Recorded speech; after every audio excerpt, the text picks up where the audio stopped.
Good morning, नमस्कार।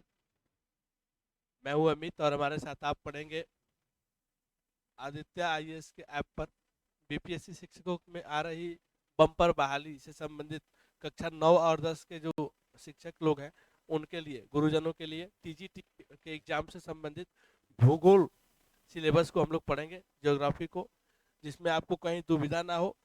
हम लोग उस चीज़ का रिवीजन करेंगे और रिवीजन हम लोग इस प्रकार से करेंगे ताकि किसी भी चीज़ की में कोई कंफ्यूजन ना रह जाए। तो ज्योग्राफी पार्ट 3 अभी जो लेटेस्ट एग्जाम हुआ है उसमें ये प्रश्न आए हैं। तो इन प्रश्नों से संबंधित अब हम अध्ययन करके इस प्रश्नों को देख करके हम अंदाजा लगा सकते हैं कि सिलेबस कौन कौन सा है, मतलब इसका एग्जैक्ट सिलेबस क्या है और प्रश्न किस प्रकार से आ रहे हैं। इसके अलावे भी जो महत्वपूर्ण टॉपिक है जिनसे प्रश्न नहीं आए हैं, भूगोल के उन टॉपिकों को भी हम लोग विस्तार से अध्ययन करेंगे और समय के साथ इसका रिवीजन हम लोग कर लेंगे। ठीक है। ज्योग्राफी पार्ट 3 पहला प्रश्न कहता है कि अंतर्राष्ट्रीय पृथ्वी सम्मेलन किस वर्ष आयोजित किया गया। ये तो सामान्य क्वेश्चन है, लेकिन पृथ्वी से संबंधित जितने भी प्रश्न हैं उसका अध्ययन हम लोग इसमें करेंगे। इसके बाद स्मॉल इज ब्यूटीफुल किसने लिखा, इस टाइप के भी चीज़ों का अध्ययन करेंगे कि कौन कौन से लोग हुए जिन्होंने भूगोल से संबंधित पुस्तकें लिखी। सीमा सड़क संगठन बीआरओ की स्थापना किस वर्ष हुई। अन्य लोगों के साथ साथ जो नाम है, प्रचलित नाम है, उनके साथ साथ कुछ संगठन बनाए गए थे, उनके बारे में भी हम लोग चर्चा करेंगे। सीमा सड़क संगठन, अंतर्राष्ट्रीय खगोल संगठन या अन्य जो संगठन है उसके बारे में भी हम लोग विस्तार से चर्चा करेंगे। इसके बाद ये कहता है कि छोटा नागपुर क्षेत्र के मुंडा, अच्छा माफ कीजिएगा, चौथा प्रश्न है राष्ट्रीय वन्य जीव संरक्षण अधिनियम किस वर्ष लागू किया गया।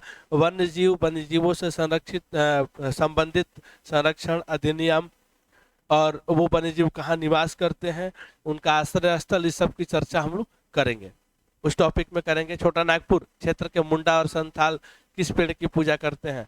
अन्य जो क्षेत्र हैं और जो जनजातियां हैं, क्षेत्रों से संबंधित, राज्यों से संबंधित जो फेमस प्रसिद्ध जनजातियां हैं जिनसे संबंधित कई परीक्षाओं में प्रश्न आते रहे हैं, उनकी चर्चा हम लोग इसमें करेंगे। भारत का कितना प्रतिशत क्षेत्रफल पठार से आच्छादित है। पर्वत, पहाड़, पठार, मैदान। जब हम लोग भारत की भूमि के बारे में पढ़ेंगे तो उसमें उससे संबंधित इस चीज को हम लोग पढ़ लेंगे कि भारत से संबंधित जो तथ्य होगा, यानी कि भू आकृति विज्ञान में हम इसकी चर्चा करेंगे। भारत का कुल भौगोलिक क्षेत्रफल कितना है। भारत के कुल भौगोलिक क्षेत्रफल यानी कि भारत के भूगोल टॉपिक को जब हम पढ़ेंगे तो उसमें ये कवर हो जाएगा। ठीक है ना। जो महत्वपूर्ण टॉपिक्स हैं हम आपको बता देते हैं, आप उसको नोट कर लीजिएगा वीडियो को पुश कर करके, और साथ साथ आप हमारे साथ जुड़िए। एक निश्चित टाइम रहेगा, हम लोग लाइव क्लास चलाएंगे ना, लाइव क्लास चलाएंगे, एक नियत समय निर्धारित करके उस पर अपडेट कर दिया जाएगा और उसके साथ हम लोग जुड़ जाएंगे। साथ साथ रिकॉर्डेड वीडियो भी उस पर अपलोड रहेगा और उसका रिवीजन हम लोग साथ साथ करेंगे।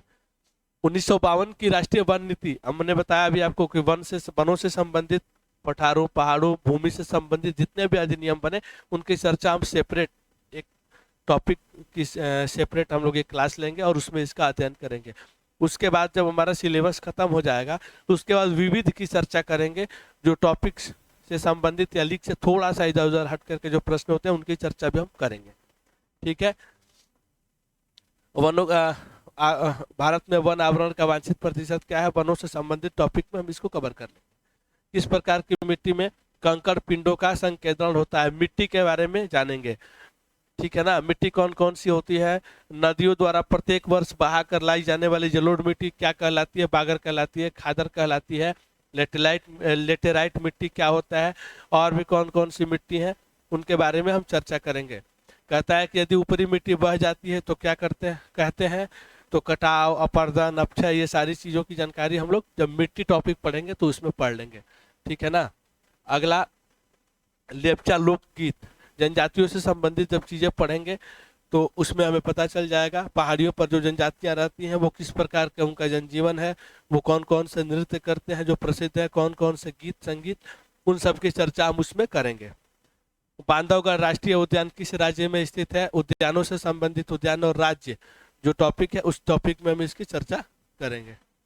ठीक है। इसके बाद भारत के किस राज्य में सबसे अधिक वन क्षेत्र है? वनों से संबंधित टॉपिक में हम इसको कवर कर लेंगे कि भारत में वन कौन कौन से राज्य में स्थित है और किस प्रकार के वन है, वनों का प्रकार क्या है, वो किस प्रकार के वन है, उसकी चर्चा हम लोग कर लेंगे। इसके बाद अगला प्रश्न है, निम्नलिखित में से किस संरक्षण रणनीति में सीधे तौर पर सामुदायिक भागीदारी शामिल नहीं है? ठीक है, इसमें हम लोग चर्चा करेंगे कि कौन कौन से में सामुदायिक भागीदारी शामिल नहीं है। संयुक्त वन प्रबंधन, बीज बचाओ आंदोलन, जितने भी आंदोलन या प्रबंधन हुए वन्य जीव अभ्यारण्यों का सीमांकन या फिर इन सब चीजों का अध्ययन हम लोग विस्तार से उस टॉपिक में करेंगे। भारत में जल विद्युत ऊर्जा परियोजनाओं द्वारा बिजली का कितना प्रतिशत योगदान होता है? जल विद्युत ऊर्जा परियोजनाओं द्वारा यानी कि पनबिजली, जो जल से बिजली बनती है, उसका कितना प्रतिशत योगदान है? जब हम लोग उस टॉपिक को पढ़ेंगे कि भारत में कौन कौन सी परियोजनाएं हैं, परियोजनाओं से किन किन परियोजनाओं से बिजली निर्माण होता है, किन किन राज्यों में उनको उसका लाभ पहुंचता है, उस टॉपिक को जब हम पढ़ेंगे तो इसमें इस प्रतिशत का कवर कर लेंगे। भारत में जल जीवन मिशन के अनुसार प्रति व्यक्ति प्रतिदिन पेयजल जल आपूर्ति के बारे में जब हम पढ़ेंगे तो इसमें उस टॉपिक को कवर कर लेंगे। इसके बाद निम्नलिखित नदियों में से कौन सी नदी मुहाना बनाती है? नदियों से संबंधित जब हम टॉपिक पढ़ेंगे तो कौन नदी डेल्टा बनाती है, डेल्टा नहीं बनाती है, मुहाना बनाती है, या अन्य जो भारत की नदियां हैं, उत्तर भारत की, दक्षिण भारत की, पूर्वी और पश्चिमी भारत की, उन सभी नदियों की चर्चा जब हम नदी टॉपिक करेंगे तो उसमें पढ़ेंगे। ये जो बांधों से संबंधित प्रश्न है किन नदी पे बनाए गए, जब नदियों टॉपिक में ही, नदियों के टॉपिक में ही इसको कवर कर लेंगे। भारत के किस राज्य में वर्षा जल को पालर पानी कहा जाता है या पलार पानी कहा जाता है? जल संबंधित टॉपिक में इसको कवर कर लेंगे कि किसको किस नाम से जाना जाता है, वर्षा जल संग्रहण कहाँ पर होता है, किस प्रकार से होता है, उनको किस नाम से जाना जाता है, ये सारी चीजें। भारत के किस राज्य ने सभी घरों में छत पर वर्षा जल संचयन संरचना अनिवार्य कर दी है? ये सारी चीज जल टॉपिक में हम कवर कर लेंगे। ठीक है ना। जो जो टॉपिक्स हैं वो ज्योग्राफी के महत्वपूर्ण इंपॉर्टेंट टॉपिक्स हैं और उन टॉपिकों में से ही प्रश्न आए हैं, आगे भी आते रहेंगे और उनसे थोड़ा सा हट करके भी जो टॉपिक्स होंगे उनकी चर्चा भी हम करते रहेंगे। ठीक है ना। झूम खेती कहता है कि झूम खेती को मिल्पा के नाम से कहा जाना जाता है? कौन कौन सी खेती होती है, किस किस फसल की, उस फसलों से संबंधित टॉपिक जब हम पढ़ेंगे तो इसको हम लोग उसमें कवर कर लेंगे। रक्तहीन क्रांति, अन्य जो आंदोलन हुए, क्रांतियां जो हुई, उनके बारे में हम लोग जब पढ़ेंगे तो इन महानुभावों के बारे में उनकी चर्चा कर लेंगे। गन्ना उत्पादन में भारत विश्व में किस स्थान पर है? उत्पादन खेती जब हम पढ़ेंगे तो उसमें हम इस टॉपिक को कवर कर लेंगे। ठीक है। वर्ष 2019-20 में भारत के किस राज्य ने मूंगफली का सबसे अधिक उत्पादन किया? उत्पादन टॉपिक से है ये। मूंगफली इस बार पूछा है, अगली बार किसी अन्य अनाज के बारे में पूछ सकता है। रबी फसल कौन से होते हैं, खरीफ कौन से होते हैं, उत्पादक राज्य या उत्पादक क्षेत्र कौन सा है, इन सभी चीजों का अध्ययन भी हम लोग इसमें करेंगे। ठीक है ना। मैग्नेटाइट अयस्क में लोहे की सांद्रता कितने प्रतिशत की होती है? जो अयस्क और खनिज हमारे यहाँ लोहे और अयस्क खनिज जो हमारे यहाँ मिलते हैं, खनिजों की चर्चा जब हम करेंगे तो इसमें इसकी चर्चा कर लेंगे कि कौन कौन से खनिज होते हैं, कितनी मात्रा है और उनको किस प्रारूप में हम प्राप्त करते हैं। रत्नागिरी जिला लौह अयस्क भंडार किस राज्य में स्थित है? इनकी चर्चा हम उसी में कर लेंगे। ठीक है। इसके बाद अंकलेश्वर तेल क्षेत्र किस राज्य में स्थित है? खनिजों से संबंधित जब हम तथ्य पढ़ेंगे तो इसमें इस टॉपिक को ले लेंगे। पार्वती घाटी का भूतापीय संयंत्र कहाँ स्थित है? पार्वती घाटी, नदी घाटी और अन्य घाटियों से संबंधित जो प्रश्न टॉपिक पढ़ेंगे उसमें हम इसको कवर कर लेंगे। अधात्विक खनिज, खनिजों के बारे में पढ़ेंगे, कौन धात्विक होते हैं, कौन अधात्विक होते हैं, कौन कौन से धातु उसमें होते हैं, कौन कौन से धातुओं का कितना प्रतिशत है, उसके बारे में हम लोग विस्तार से उस टॉपिक में चर्चा कर लेंगे। इसके बाद अगला है भारत हैवी इलेक्ट्रिकल लिमिटेड किस प्रकार के क्षेत्र के अंतर्गत आता है? प्राइमरी, द्वितीयक और तृतीयक जो क्षेत्र होते हैं उस क्षेत्र में से किस प्रकार से आता है? निजी, सार्वजनिक, संयोग, ये जो चीजें होती है पढ़ते हैं कि ये किस किस टॉपिक से आता है प्रश्न, और जैसे भेल है उसी प्रकार से टाटा, टिस्को, टेल्को, हिंडाल्को, इन सारी कंपनियों के बारे में भी पढ़ेंगे। ठीक है। मुंबई में पहली सफल कपड़ा मिल किस वर्ष स्थापित की गई थी, उनके बारे में भी हम लोग चर्चा करेंगे। ठीक है। इसके बाद भद्रावती लौह एवं इस्पात संयंत्र, हम खनिजों के बारे में पढ़ेंगे, तब उसके बारे में उसकी चर्चा करेंगे। भारत के किस पठार में लौह एवं इस्पात के उद्योगों का सर्वाधिक संकेंद्रण है। खनिजों से संबंधित प्रश्न ज्यादा आए हैं, तो उस टॉपिक को हम लोग विस्तार से पढ़ेंगे। ठीक है ना।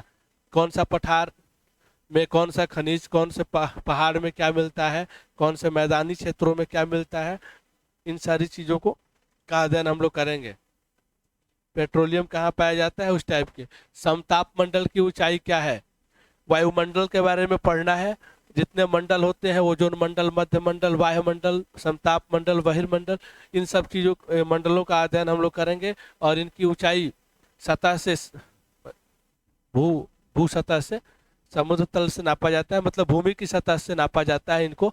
तो भूमि की सतह से क्रमशः कौन कौन से हैं, हवाई जहाज कहाँ उड़ते हैं, जेट विमान कहाँ उड़ते हैं, कौन से मंडल में उड़ते हैं, तो इन सब चीजों का अध्ययन हम वायुमंडल टॉपिक में करेंगे। ठीक है। अटल टनल की लंबाई कितनी है, जितने भी टनल बने हैं उनकी चर्चा हम उसमें करेंगे। भारत का सबसे बड़ा बंदरगाह कौन सा है, बंदरगाहों से संबंधित जो तथ्य है, समुद्र भारत के कौन कौन से हिस्से में है, कौन कौन से बंदरगाह कहाँ पर है, कौन कौन से माल वहाँ पर मतलब ज्यादातर उतारे जाते हैं, कौन कौन से देशों की सीमा से व्यापारिक संबंध होते हैं उन बंदरगाहों से, उनकी चर्चा हम विस्तार से करेंगे। ठीक है। इसके बाद निम्नलिखित में से किसको राष्ट्रीय जलमार्ग NW1 नाम दिया गया है। राष्ट्रीय जलमार्गों के बारे में भी पढ़ेंगे कि कौन, अभी हम बंदरगाह के बारे में चर्चा कर रहे थे, उसमें ये भी कवर हो जाएगा कि कौन कौन से जलमार्ग से हम लोग कहाँ कहाँ से व्यापार करते हैं और किन किन देशों से हमारा व्यापारिक संबंध जलमार्गों से है। ठीक है। भारत में रेलवे को कितने जोन में बांटा गया है, रेलवे से जोनों से संबंधित नदियों, माफ कीजिएगा, बंदरगाहों से, रेलवे को, सड़कों से, इन सभी मार्गों से जितने भी मार्ग हैं, जल मार्ग, थल मार्ग, वायु मार्ग, इन सभी मार्गों के बारे में अध्ययन करेंगे। भारत के प्रथम कच्चा तेल पाइपलाइन परिवहन नेटवर्क का नाम बताइए। इस परिवहन कच्चे तेल यानी खनिज के बारे में हम जब चर्चा करेंगे तो इसमें इसको कवर कर लेंगे। 1855 में भारत में पहली जूट मिल किस स्थान पर स्थापित की गई, ये उसी में इसको भी ऐड कर लेंगे। और महत्वपूर्ण जो टॉपिक्स हैं वो यही टॉपिक्स हैं जिनके बारे में हमने पढ़ना है। और कौन कौन से टॉपिक एक बार आप फिर से देख लीजिए कि इसके अलावे भी कौन कौन से टॉपिक्स आते हैं। भू आकृति विज्ञान से संबंधित प्रश्न आएंगे। इसके बाद जलवायु विज्ञान, समुद्र विज्ञान, जनसंख्या एवं निपटान भूगोल, जनसंख्या भूगोल, बस्ती भूगोल। इसके बाद आर्थिक गतिविधियों और क्षेत्रीय विकास का भूगोल, आर्थिक भूगोल और कृषि भूगोल से संबंधित प्रश्न रहेंगे। और इसको हम लोग अगले वीडियो से आपके साथ जुड़ करके ऐप पर करेंगे। धन्यवाद।